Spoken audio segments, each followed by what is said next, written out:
Hi friends, I welcome you all for the channel of your UPSC friend. Let's start MCQ discussion for the prelims 2020. First question, consider the following statements.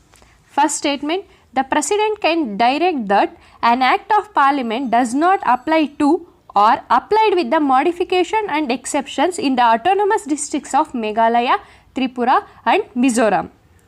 Second statement, Governor is empowered to direct that an act of Parliament does not apply to scheduled area in the state or apply with specified modifications and exceptions. Here we need to choose the correct statement.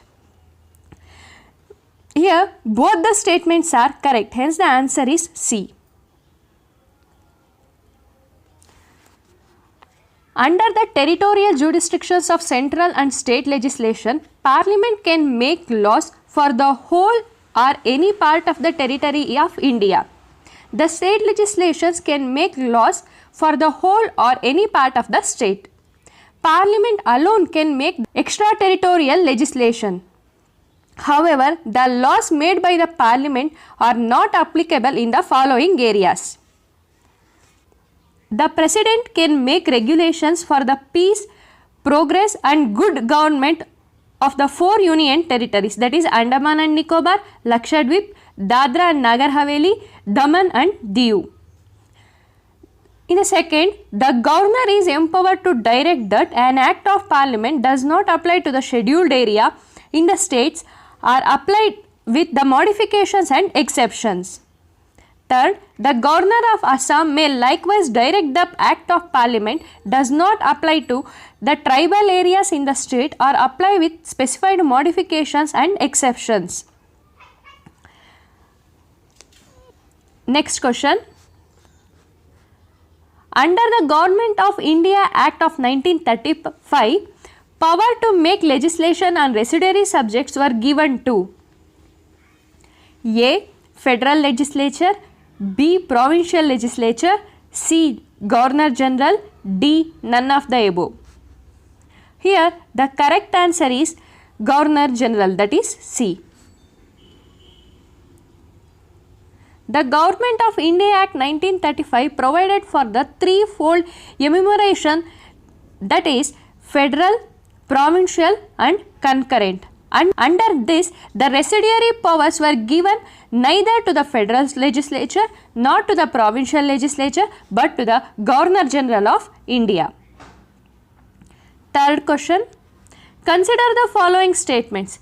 The first statement, the laws made by the Parliament during national emergency become inoperative on the expiration of 6 months after the emergency has ceased to operate. Second statement, the laws made by the Parliament during the constitutional emergency is not coterminous with the duration of constitutional emergency. Third statement, the laws enacted by the Parliament on the concurrent list is executed by states only. Here we need to choose the correct statement. The laws made by the Parliament during national emergency becomes inoperative on the expiration of 6 months after the emergency has ceased to operate. The first statement is correct. And in the second statement, it is telling that the laws made by the Parliament during the constitutional emergency is not coterminous with the duration of the constitutional emergency. This second statement is also correct.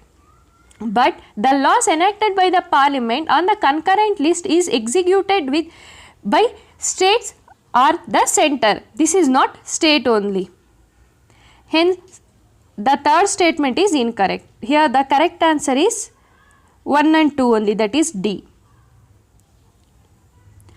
During the national emergency, the Parliament acquires the power to legislate with respect to the matters in the state list, while a proclamation of national emergency is in operation.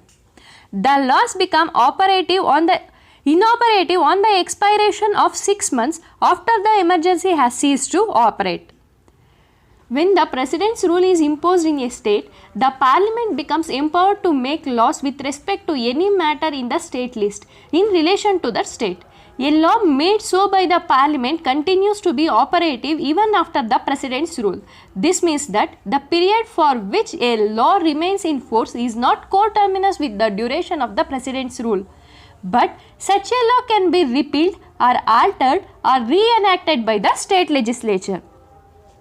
When it comes to the executive power of the laws made under the concurrent list by both Parliament and the state, the executive power lies with the state, except when its constitutional provision or a Parliament specifically confers it on the state. Therefore, a law on concurrent subject, though enacted by the Parliament, is to be executed by the state, except when the Constitution or Parliament has directed the otherwise.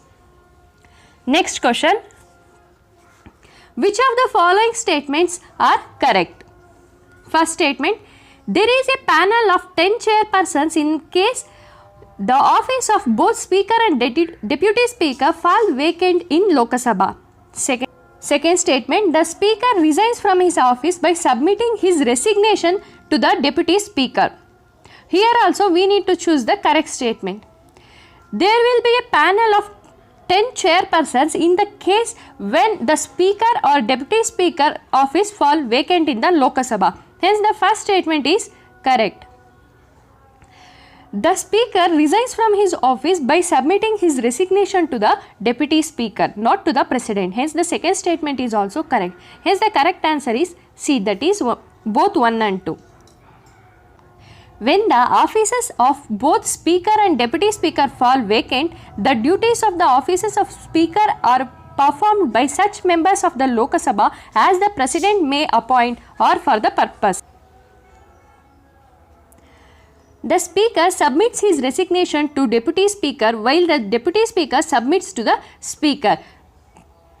Fifth question, consider the following statements. First statement, Parliament may by law provide for the adjudication of any dispute or complaint with respect to the use, distribution and control of any interstate river, water and river valley. Second statement, zonal councils are the non-statutory bodies established by President. Here also we need to choose for the correct statement. Parliament may by law provide for the adjudication of any dispute or complaint with respect to the use and distribution of water and river valleys. Hence, the first statement is correct. The zonal councils are the statutory body established by the Parliament, not the President. Hence, the second statement is incorrect. Hence, the correct answer is A, 1 only.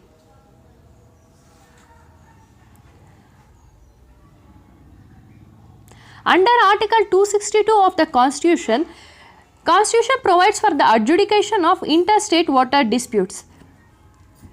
Parliament may by law provide for the adjudication of any dispute or complaint with respect to the use, distribution and control of waters of interstate river and river valley. Parliament may also provide for neither the Supreme Court nor any other court is to exercise the jurisdiction in respect to any such dispute or complaint.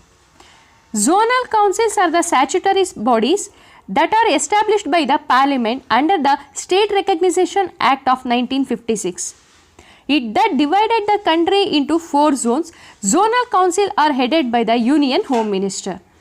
These are the questions for today. If you like my video, please like, share and subscribe to my channel. Thank you.